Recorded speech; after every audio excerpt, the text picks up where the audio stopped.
Hello everyone. Today we're doing part 2 of New York Comic Con 2023. So I'm very excited to show you what I promised to show you, which is all the autographs that I got. That will include comics, some Funko Pops, and one awesome action figure and graphic novel too. Half of it I will do it on this video. The other half I'm going to do another video, which will be the final part 3 of New York Comic Con 2023. So first we're going to start with Adam Hughes. I got him to autograph Black Widow number 55. Awesome cover, my favorite Black Widow cover from him. So meeting Adam Hughes was not the best experience. It wasn't a bad experience. He just it didn't seem like he was happy to be there on Thursday. Again, I only went Thursday and Friday. I did not go all 4 days. And it seemed like he was happy to be there on Friday. As I was walking by and I saw him, he was smiling and talking more to people. When I went up to him and I saw other people go up to him and get autographs, there was no smiles. He barely looked at people. So that was kind of disappointing. But again, not a bad experience. I went up, got my autographs. He did it and I paid and moved on. So the next one is also by Adam Hughes. Classic Star Wars Return of the Jedi, number 1. Awesome cover with Princess Leia and my favorite Star Wars character, R2-D2. So yeah, this cover is beautiful. He's such an amazing artist. So again, I wish I had a better experience meeting him, but maybe next time. Next, Sensational Wonder Woman Special number 1. This is autographed by Belen Ortega, cover by Belen Ortega. She's an amazing artist. Well, obviously from DC, my favorite character is Wonder Woman. So I was very happy to get that one. This one, I actually found it on Thursday and got that one and this one autographed on Friday. So that one I paid only $5 and it's such a beautiful cover. But not as beautiful as this one. She did amazing on this Wonder Woman 800. So yeah, it's awesome. The coloring is amazing. The way the lasso it's colored, oh wow, beautiful. So yeah, both of them autographed. Very happy to have that. Next, X-Men Hellfire Gala number 1, and it's by Dragotta. He autographed it there. I asked him to do it in green, and he commended me on picking that color. He said it was awesome, and it matched the dress perfectly. I asked him about the dress and see if he had designed it. He worked with another artist, a female artist that designed the dress. I can't remember her name, but yeah, we both agreed, awesome dress. I'm in fashion, so you know, I look at things like that, and I think it's amazing that they did such a great job on it. Okay, next, Art Germ. This is Power Girl Special number 1, I believe.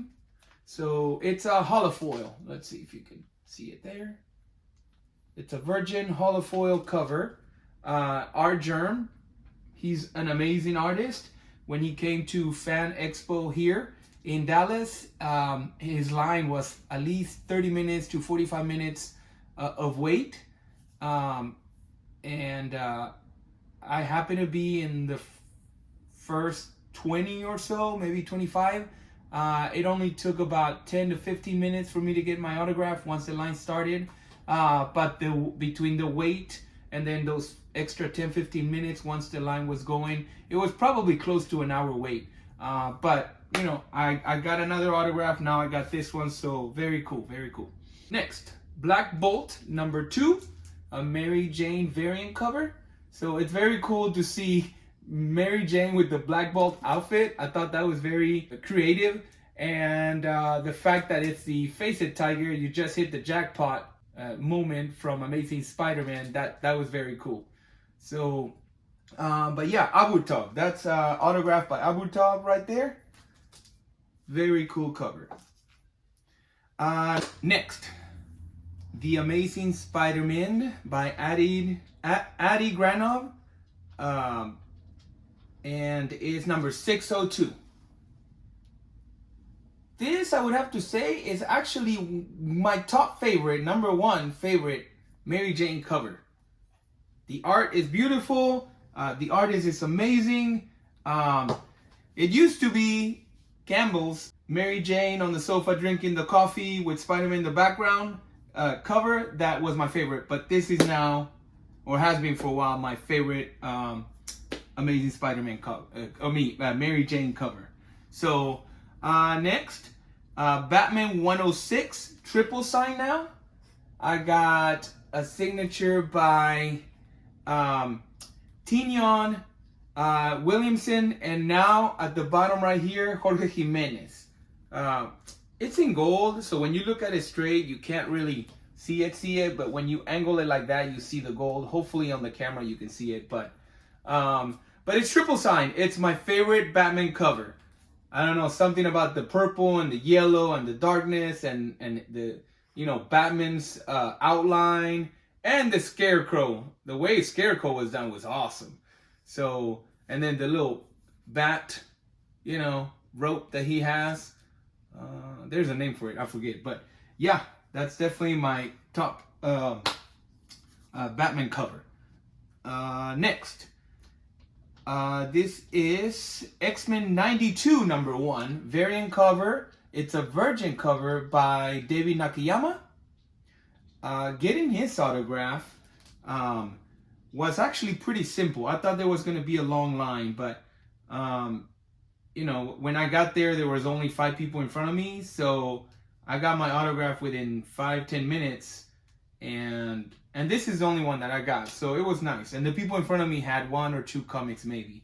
So now getting Jorge Jimenez autograph was actually about I want to say about 30-45 minutes wait, and then 10 to 15, 20 minutes tops waiting while the line gets through in front of me. But behind me was like 45, 50 people in line waiting. So I'm glad that I got in early. That's one thing I learned. If you want to get someone's autograph, it's better to just, if they tell you he's going to be here at 11, get into the line around 10, like an hour early, and just wait on the front of the line rather than trying to get in the back. Because sometimes you'll be in line, it's, let's say, 10:15, and by the time you look back at 10:20, 30, 40 people already got in line. It can be done real fast like that. So within a 5 to 10 minute period, the line can get really fast, really long. So you don't want to get there thinking, you know what, instead of an hour, I only wait 30 minutes. So I'm going to get there. Because 5 minutes before you get there, 20 people could have gotten in front of you, and that just makes it much longer. So next, the Uncanny X-Men 244, and that is the first appearance of Jubilee. This is actually double signed. Mark Silvestri signed it there, and now the big legend, well, both of them are legends to me, Chris Claremont. So this is actually a newsstand, and it's not in perfect condition. Corners are a little dull. We got like maybe 10 color breaking ticks on the side, but it is a nice key, awesome cover. And now I got the writer and one of the artists, the main artist, to autograph it. So very cool. Meeting Chris Claremont was awesome. He does love to talk, so if you ever meet him, be ready for that. Be ready to wait a little longer. But it's worth it, because when you get in front of him and it's your turn, you get to ask questions, he gets excited, he tells you stories. So very cool. Of course, people behind you are going to gripe and not be happy until it's their turn, and then they're happy at that point, and then they forget about it. So it's kind of this weird cycle. Like, just be understanding that he likes to talk, he likes to share stories, and when it's your turn, it's going to be all worth it. So I got 4 comics from him. The next one is Uncanny X-Men number 266, first appearance of Gambit. My favorite Gambit cover.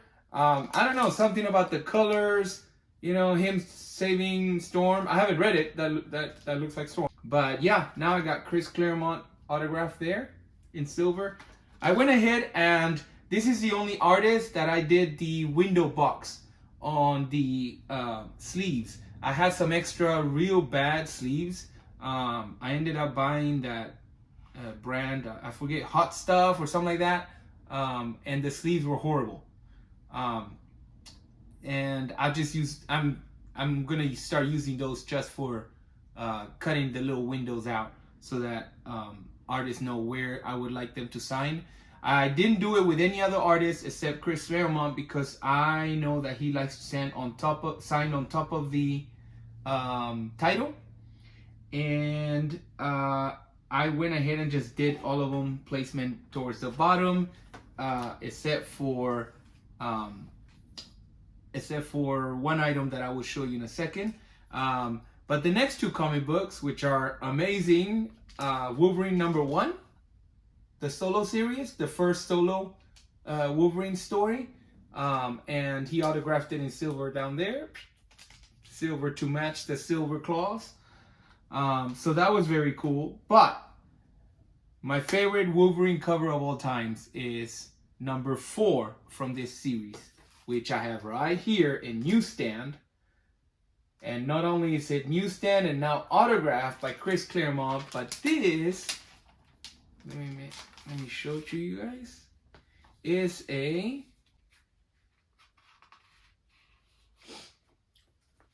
Mark Jewelers, and in this blue, which is my favorite blue, my favorite color and favorite blue. So it's very cool. For those who don't know, Mark Jewelers inserts were put only in a few of the comics. So let's say Wolverine #4 was printed. Not all the Wolverine #4 will have the insert inside. They were placed, I believe the story goes that they were placed inside some of the comics that were sent across seas during war or whatever, during war, for soldiers to be able to purchase stuff for their loved ones or their girlfriends or wives, and they could sell jewelry and buy and just have it sent to their loved ones. So yeah, not all of them, not all the Wolverine #4 in newsstands will have that. So that's kind of like a triple threat now: autograph, newsstand, and Mark Jeweler. So but that's not it for Chris Claremont. The other thing that was very, very cool was Wolverine Black, White, and Red. Yep, Black, White, and Red. The graphic novel. Oversized. It's a special edition. It's amazing.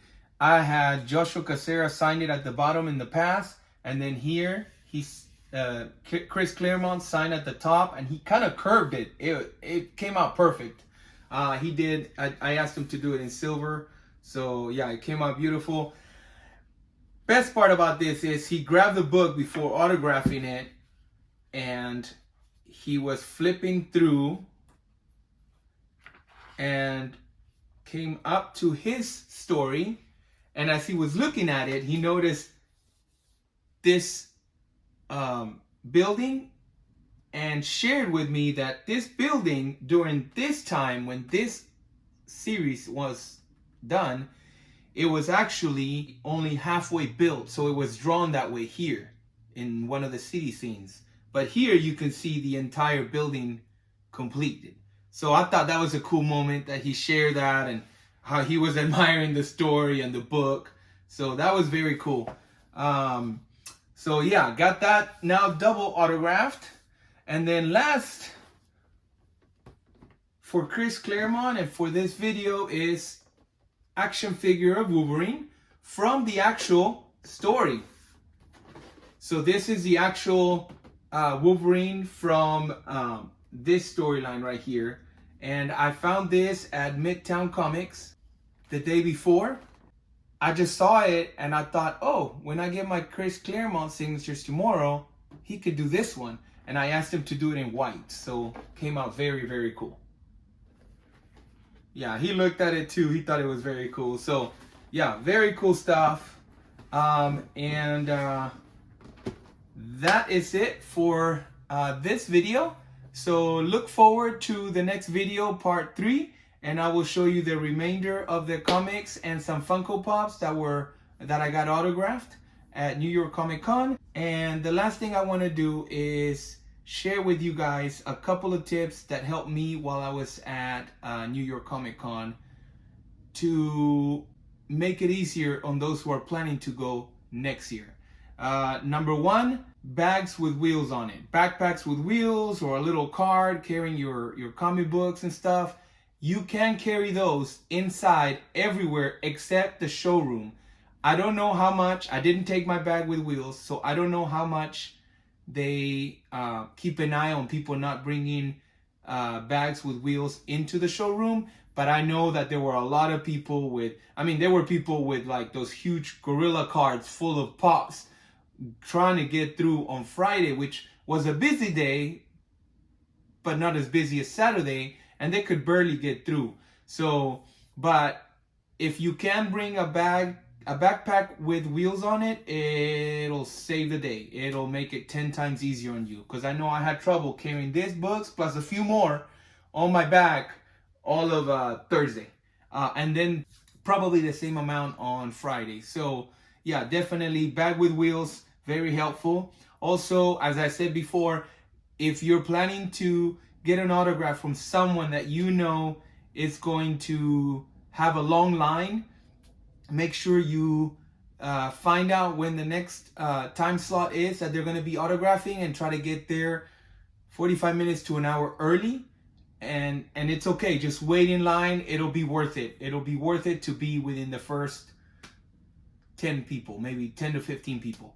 So and then lastly, be prepared by putting a little color sticker on the comics that you want a specific color autograph to go on.